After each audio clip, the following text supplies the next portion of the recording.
siempre que cantamos a Dios es reconociendo que Dios siempre ha estado con nosotros. Amén. Y como alguien decía hace mucho rato, nuestro cuerpo, nuestro ser, nuestra vida es como una caja de resonancia. ¿Sabe que una guitarra es una caja de resonancia? De hecho, lo que amplifica el sonido de la cuerda es la caja. Lo que amplifica el eco que produce la vibración de esa cuerda, esa caja de resonancia amplifica el sonido. Usted de pronto se ha dado cuenta que cuando hay un equipo de sonido cerca a su casa, hay ocasiones en que las cosas vibran. Una mesa, el techo vibra, ¿verdad? Porque ese sonido hace que los cuerpos vibren. Entonces nuestro cuerpo es como una caja de resonancia. Y es por eso que usted a veces está sentado y puede estar hasta leyendo la palabra, pero a la distancia hay una champeta y usted comienza a zapatear la champeta. ¿Sí? Porque nuestro cuerpo vibra con la música. ¿Sí? Y Satanás sabe eso muy bien. Y es por eso que en estos días de diciembre Satanás usa la música para traerle a la memoria, los recuerdos, cuando usted estaba allá afuera. ¿Sí? Bueno, yo he visto a viejos llorando con Navidad sin ti. Imagínense. Y apenas oyen esos pequeños tin, ya el corazón se agua, ¿verdad? Porque somos eso, una caja de resonancia. Bendito sea el Señor. Entonces, la alabanza que le entonamos a Dios tiene que tener otro propósito. Tiene que alabar a Dios, exaltar a Dios antes que a los hombres. ¿Cuántos lo creen? Exaltar a Dios antes que a los hombres. Bendito sea el Señor. Y cuando yo le canto a Dios, debo hacerlo con el corazón, pero también debo hacerlo con el entendimiento. ¿Sí? Saber lo que estoy cantando. Por eso Moisés cantaba siempre de las cosas que ya habían pasado, que ya Dios había hecho, para saber lo que estaba cantando. Bendito sea el Señor. A su nombre, a su nombre. Denle un aplauso al Señor. Hay alguien que está bravo, pero está vencido en el nombre de Jesús. Bendito sea Dios. Alabado sea Dios. Abra su Biblia, por favor, en el libro del Salmo 84. Salmo 84. Bendito sea nuestro Dios. Salmo capítulo 84.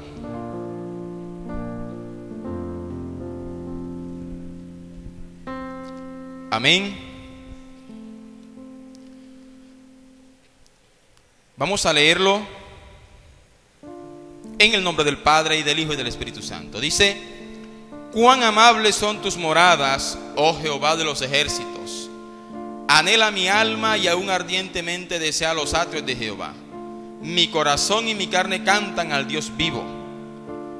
Aún el gorrión haya casa y la golondrina nido para sí, donde ponga sus polluelos cerca de tus altares, oh Jehová de los ejércitos, Rey mío y Dios mío.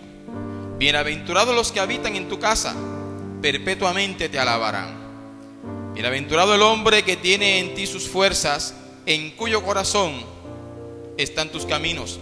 Atravesando el valle de lágrimas, lo cambian en fuente cuando la lluvia llena los estanques. Irán de poder en poder, verán a Dios en Sión. Jehová, Dios de los ejércitos, oye mi oración. Escucha, oh Dios de Jacob. Mira, oh Dios, escudo nuestro, y pon los ojos en el rostro de tu ungido, porque mejor es un día en tus atrios que 1000 fuera de ellos. Escogería antes estar a la puerta de la casa de mi Dios que habitar en las moradas de maldad. Porque sol y escudo es Jehová Dios, gracia y gloria dará Jehová, no quitará el bien a los que andan en integridad. Jehová de los ejércitos, dichoso el hombre que en ti confía. Bendito sea el Señor. Mire, este salmo es uno de los tantos salmos a los que normalmente se le llama salmo a los hijos de Coré. Y para poder entender este salmo, como estudiamos hace unos días acá, voy a aprovechar para compartirlo con ustedes. Para entender el significado especial de este salmo, tenemos que necesariamente remitirnos y tratar de comprender quiénes eran los hijos de Coré y por qué Dios les inspiró en un momento dado, o Dios inspiró a uno de esos hijos de Coré para cantar salmos a Dios o para entonar salmos al Señor. Bendito sea Dios. Y para eso tenemos que remontarnos a un momento en la historia de Israel en donde hubo un grupo de hombres, uno precisamente llamado Coré, es decir, el príncipe de la familia de Coré, otro llamado Datán, otro llamado Abirán, se levantaron contra Aarón y contra Moisés. ¿Y por qué se levantaron contra él? Porque decían, pero ¿qué tiene Moisés y qué tenga Aarón que no tengamos nosotros? ¿Por qué Dios puso a Aarón y a Moisés al liderazgo del pueblo? Nosotros también somos príncipes. También podemos en un momento dado liderar al pueblo. Es decir, se opusieron a que Aarón y Moisés fueran los líderes del pueblo y querían ellos ser los líderes. Ahora, Coré era de la tribu de Leví, era un levita. Coré, como que en ese momento se llenó de grandeza, porque días atrás, y era lo que el hermano él me comentaba esta mañana, cuando Moisés descendió del monte, ¿qué encontró acá en las faldas del monte? A un pueblo pervertido tras la adoración del becerro de oro. Cuando Moisés preguntó quién está por Jehová, los únicos, o los primeros mejor, no los únicos, los primeros en ponerse del lado de Jehová, ¿quiénes fueron? Los levitas, la tribu de Leví. Allí seguramente estaba Coré. Y Dios dijo, bueno, de ahora en adelante son los levitas los que van a llevar sobre sus lomos la responsabilidad del sacerdocio. Antes era de los primogénitos, ahora pasó a manos de los levitas. Y allí estaba Coré. Entonces seguramente Coré se acordó de eso y dijo, pero es que yo soy levita, yo puedo ejercer también el liderazgo. Y en cambio Datán y Abirán, ¿sabe de qué familia era? Eran de los rubenitas. ¿Y sabe quién era Rubén? El primer hijo de Jacob, el primero. Entonces ellos, considerando que Rubén era el primer hijo de Jacob, decían, pero es que a nosotros por derecho propio nos corresponde la primogenitura. Y la primogenitura tiene como un ingrediente especial el sacerdocio. O sea, no aceptaron que Dios había quitado el liderazgo de la tribu de Rubén y se lo había dado ahora a otra tribu. Entonces había algo así como una conspiración para quitar a Moisés y a Aarón del liderazgo del pueblo. A su nombre. ¿Y sabe qué? Desafiaron a Moisés y a Aarón. Moisés y Aarón clamaron a Dios y Dios les dijo, bueno, vamos a hacer una cosa. Yo le voy a parafrasear rápidamente lo que dice el texto. Díganle que mañana a tal hora se coloquen cada uno frente a su tienda. Cada uno. Porque yo voy a hacer algo especial ese día. Y Moisés lanzó un reto allí. Y les dijo, si como mueren todos los hombres, mueren estos. Si como mueren todos los hombres, mueren estos, Jehová no habló por mí. Pero si Dios hiciese algo grande, algo diferente, y estos murieron de una manera tal que nunca se ha visto, entonces Dios ha hablado por mí. Bendito sea el Señor. Eso era tremendo reto, ¿verdad? Yo le preguntaba a los hermanos unidos, ¿cómo muere la gente? Dígame cómo muere la gente. ¿Cómo mueren? En un accidente, ¿verdad? De una enfermedad terminal. ¿Cómo? Se suicidan. ¿Qué más? Porque sencillamente otro les quitó la vida. ¿Cómo, hermano? En una riña, en una pelea. Otros, en el mejor de los casos, mueren de viejos. Eso es como mueren cualquier persona. Y usted añade lo que quiera allí. Bueno, Moisés le está diciendo, ninguna de esas cosas va a pasar.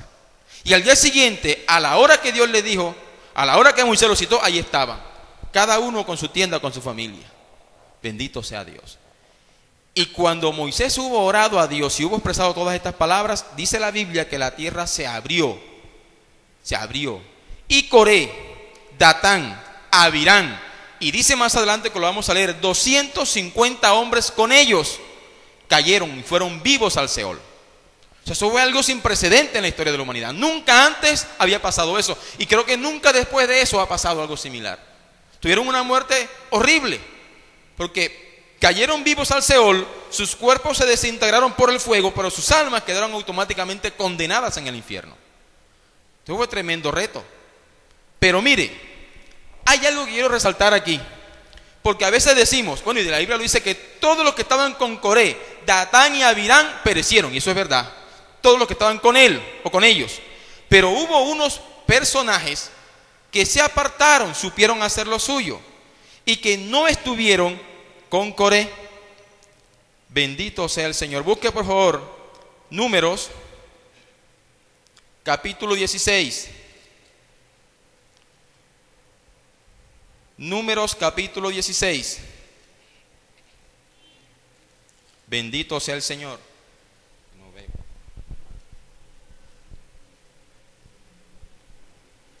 Vamos a leer desde el verso número 16, desde el verso 9, verso 10. 9 y 10 dice: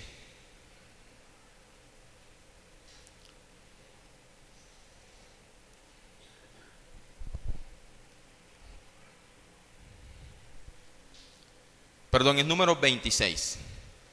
Ok, ahí está la rebelión de Coré. Pero en número 26 es donde quiero resaltar a unos personajes que no estuvieron de acuerdo con Coré, el príncipe de la tribu, el príncipe de la familia, y se hicieron a un lado. Vamos a ver quiénes eran esos personajes. 26.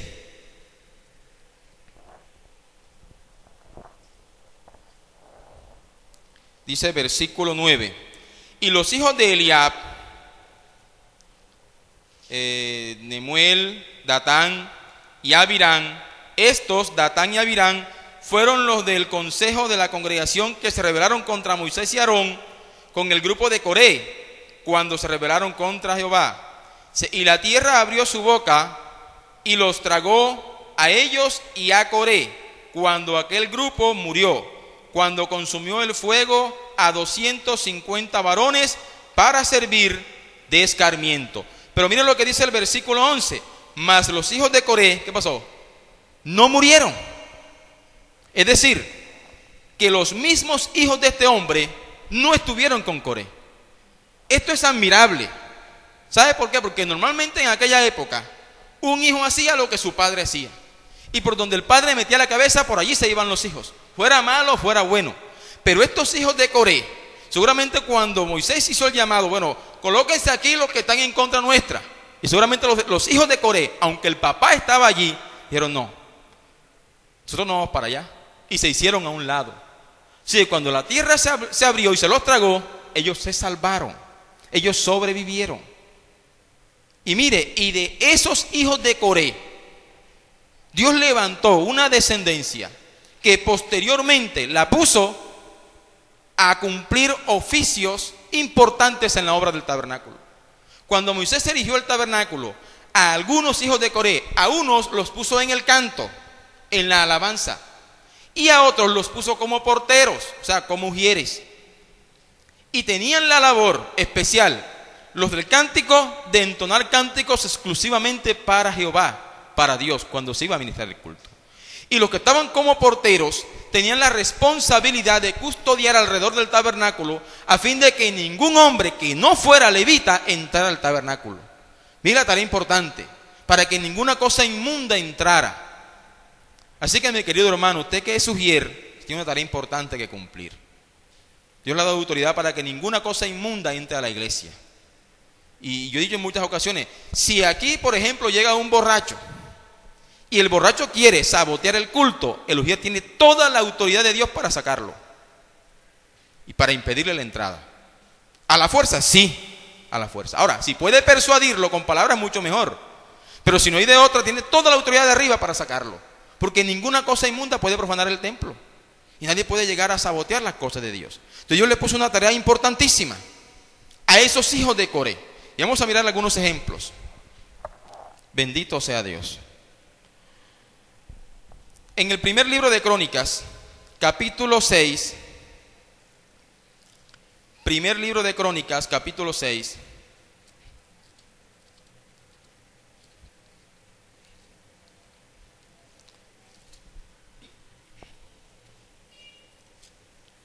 capítulo 6 del primer libro de Crónicas, busque versículo 33.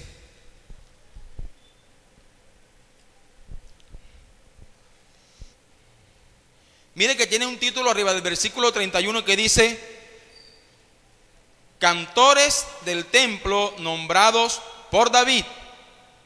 David fue quien seleccionó a los cantores del templo.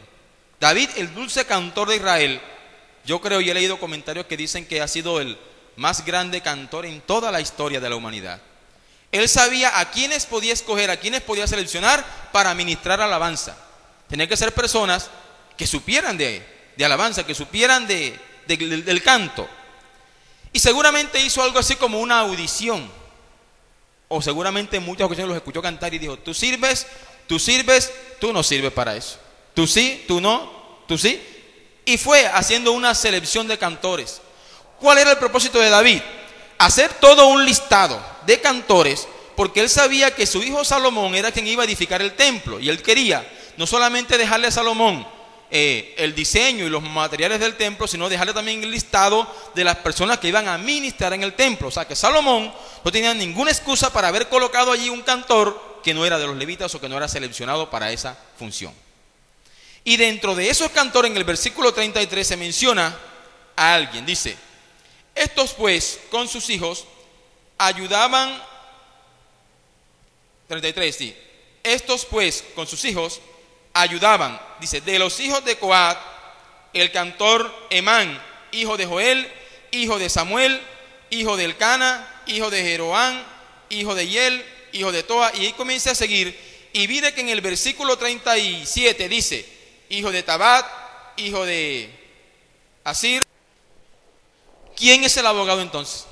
Jesucristo el justo, no es María. Así que María no intercede por nadie. Coatita de la familia de Coré. Fíjese. Y fue seleccionado como el cantor principal que iba a ser puesto sobre el templo. Y detrás de ellos hay un listado tremendo de cantores que Dios colocó de esa generación de Coré, de los que no estuvieron a favor del padre que se rebeló contra Moisés. A su nombre. Y Dios los puso allí. Busque también primer libro de Crónicas, capítulo 15.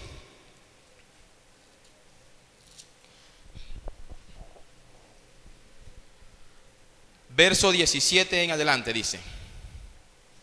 Repito, primer libro de Crónicas, capítulo 15, verso 17 en adelante dice: y los levitas designaron a Emán, hijo de Joel, y de sus hermanos a Asaf. Ahí aparece Asaf, famoso Asaf del Salmo 73, hijo de Berequías, y de los hijos de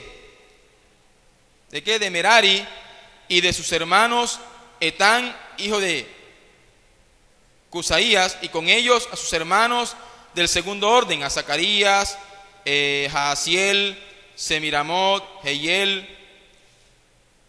No alcanzo a ver allí qué dice. Uní, Eliad, Benaía, Masías, Matatías, etcétera, etcétera, etcétera. Versículo 19. Así Emán, Asaf y Etán, que eran cantores, sonaban címbalos de bronce. Esa era la función de ellos, entonar cánticos delante del Señor.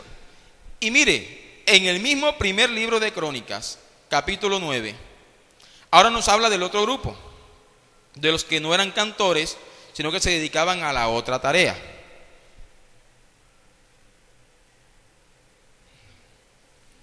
Capítulo 9, versículos. Primer libro de Crónicas, capítulo 9,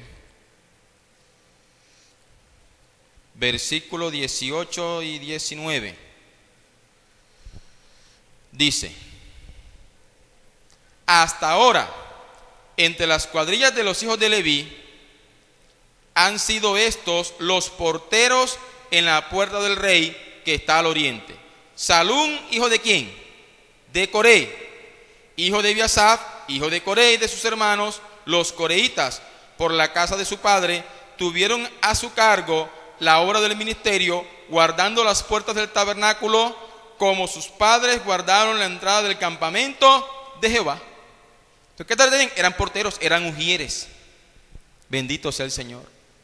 Y mire, llegó un momento en que esta familia de Coré se multiplicó tanto, porque todos tenían derecho a ministrar, que ministraban una vez al año.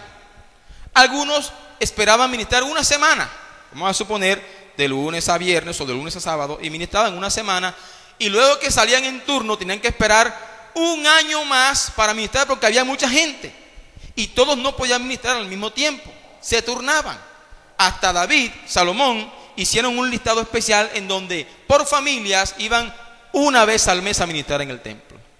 Es más, dice la historia, no la Biblia, que llegó el momento en que se multiplicaron tanto que iban un día al año a ministrar. Entonces, si mi hermano Luis era el portero y le tocó el 5 de enero, él tiene que esperar el 5 de enero del siguiente año para llegar aquí al templo y pararse ahí en la puerta como portero. Una vez al año. Pero ¿sabe qué? Esperaban ese momento con gozo, con júbilo, con ansias que llegara ese día para pararse una vez, alabado sea el Señor, en el templo, como porteros. Porque ni siquiera podían entrar al lugar santo, al lugar santísimo. Oye, qué diferencia hay hoy, ¿verdad? Uno aparece a veces en lista y uno pone 1000 excusas. Y ahora el chikungunya se convirtió en la excusa perfecta. ¿Cierto? Entonces la gente no está viniendo a la iglesia o a la casa de Dios con gozo, y mucho menos a hacer su obra. ¿Qué gozo debe llegar a nuestro corazón cuando aparecemos como coordinadores o como cantores o sencillamente como ujieres? Aparecemos allí, debe ser un gozo ir a la casa a servir a nuestro Dios. Amén. Porque mire, nosotros no tenemos que esperar un año. ¿Qué tal que nos tocara esperar un año para predicar o para cantar? Bueno, sería una bendición, porque eso significaría que todo el pueblo sería cristiano en San Juan. Y la lista tendrían que ser entonces bien larga, una lista anual. Y ustedes tendrían que aparecer, no, el 25 de septiembre. Aparecí para cantar. Y si ese día llovió, bueno, hay que esperar el 25 de septiembre del año que viene. Una vez al año les tocaba a estos coreitas. Pero hacían con gozo su tarea. Bendito sea el Señor. Ahora mire, bueno, hay muchos textos que citar, pero sé que el tiempo avanza. Quiero que regresemos al Salmo 84. Ya con esa breve introducción, volvamos al Salmo 84. Bendito sea nuestro Dios. Ahora el Salmo 84, este hombre de los hijos de Coré comienza diciendo: cuán amables son tus moradas, oh Jehová de los ejércitos. Anhela mi alma y aún ardientemente desea los atrios de Jehová. Ahora, ¿por qué él no decía: mi alma anhela el lugar santo, el lugar santísimo? Porque es que él no estaba acostumbrado a estar allá. ¿A dónde llegaba él como portero? Al atrio. Y allí se paraba, ¿sí?, a darle la bienvenida al que llegaba. Anhela mi alma y aún ardientemente desea los atrios. O sea, él degustaba, él se regocijaba estando parado allí como ujier, como portero. Bendito sea el Señor. ¿Y sabe qué? El Señor lo de envidia en un momento. Ahí lo dice. O sea, yo no de una tremenda envidia por lo que dice a continuación. Dice: mi corazón y mi carne cantan al Dios vivo. Mire que él también tenía dotes de cantor y cantaba al Dios vivo. Pero el versículo 3, nos habla de la envidia que él sentía. Dice: aún el gorrión haya casa y la golondrina nido para sí, donde ponga sus polluelos, cerca de sus altares, oh Jehová de los ejércitos, Rey mío y Dios mío. ¿Qué miraba él como portero ahí? La golondrina y el gorrión, sobre todo en aquella región. El gorrión acostumbra a hacer su nido en barro, y él lo pega al tejado y deja por los laterales unos huequitos. Todo eso lo estuve mirando en fotografías, en imágenes.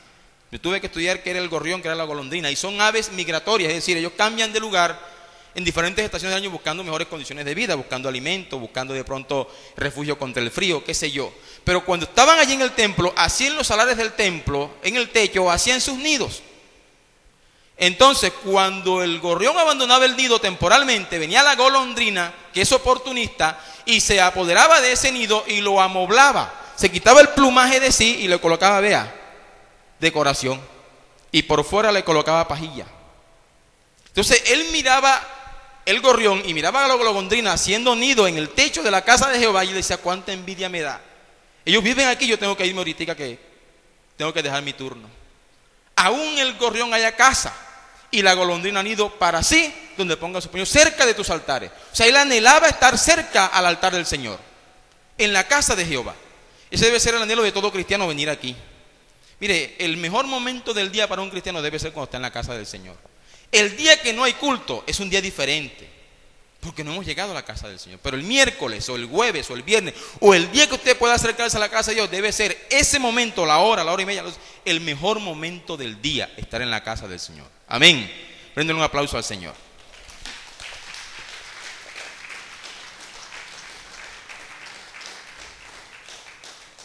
Ahora mira, dice: bienaventurados los que habitan en tu casa, perpetuamente te alabarán. ¿De quién hablaba? De ellos. Eran bienaventurados. Él quizás miraba la hora y decía, me faltan 2 horas para dejar mi turno.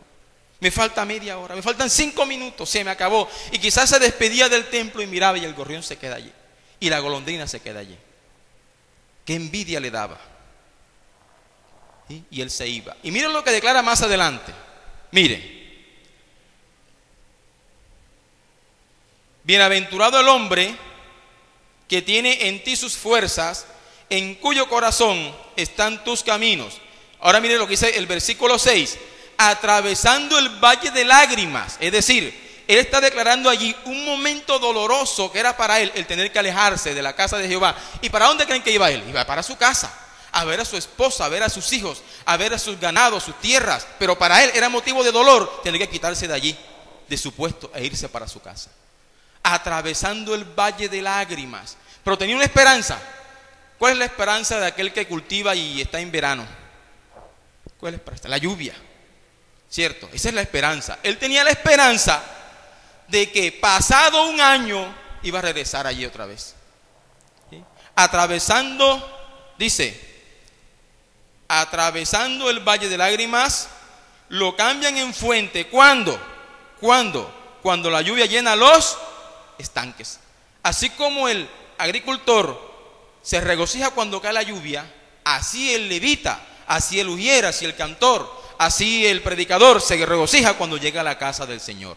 Debe ser su anhelo, su deseo estar en este lugar. A su nombre, bendito sea el Señor. Dice, irán de poder en poder, verán a Dios en Sión. Sión era la capital espiritual de Israel. Jehová, Dios de los ejércitos, oye mi oración, escucha, oh Dios de Jacob.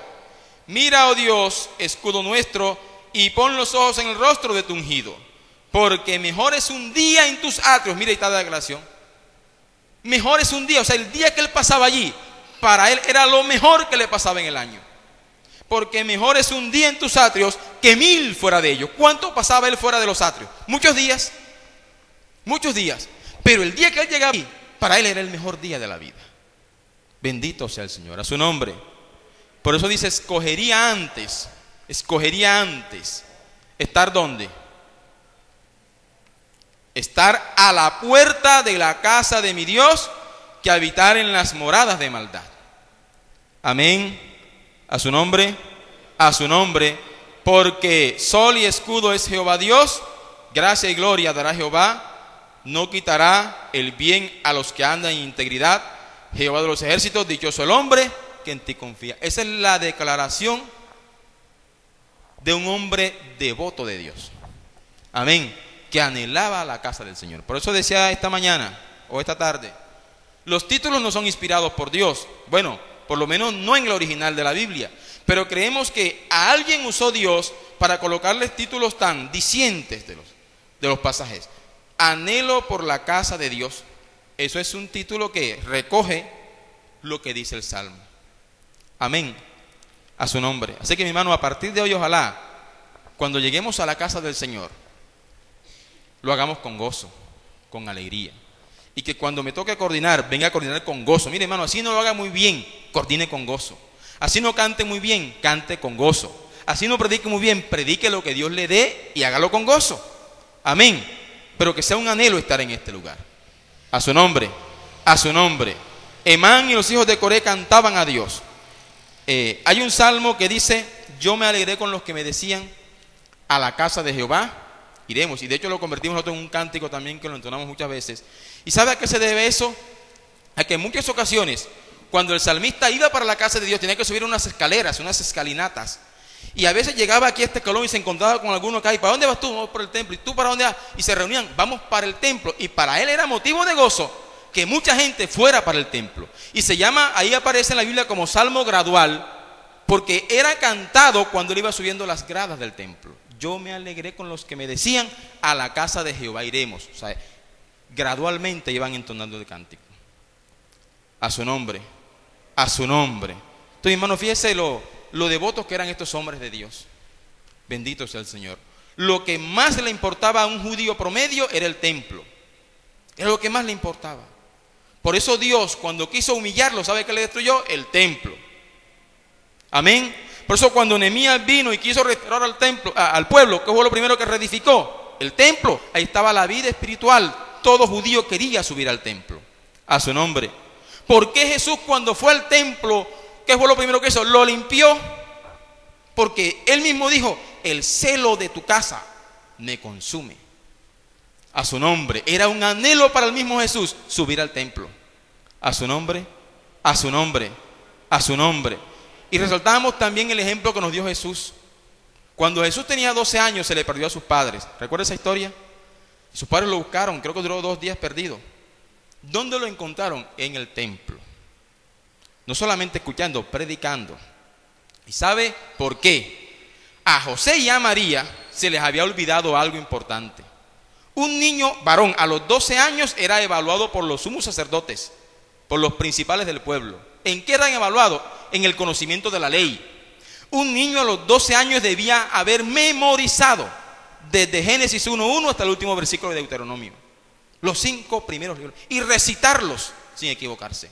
Entonces a él lo evaluaban, a todo niño de 2 años lo evaluaban. Y a las niñas la evaluaban de 13 años. Así que al evaluar al niño de 12 años, estaban viendo que también el padre hizo la tarea.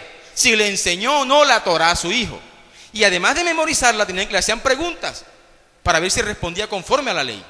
Así que cuando Jesús a los 12 años se le pierde a sus padres y lo encuentra en el templo, la mamá le dice, Jesús, ¿pero qué pasó? ¿Por qué te perdiste? Te estábamos buscando desesperadamente.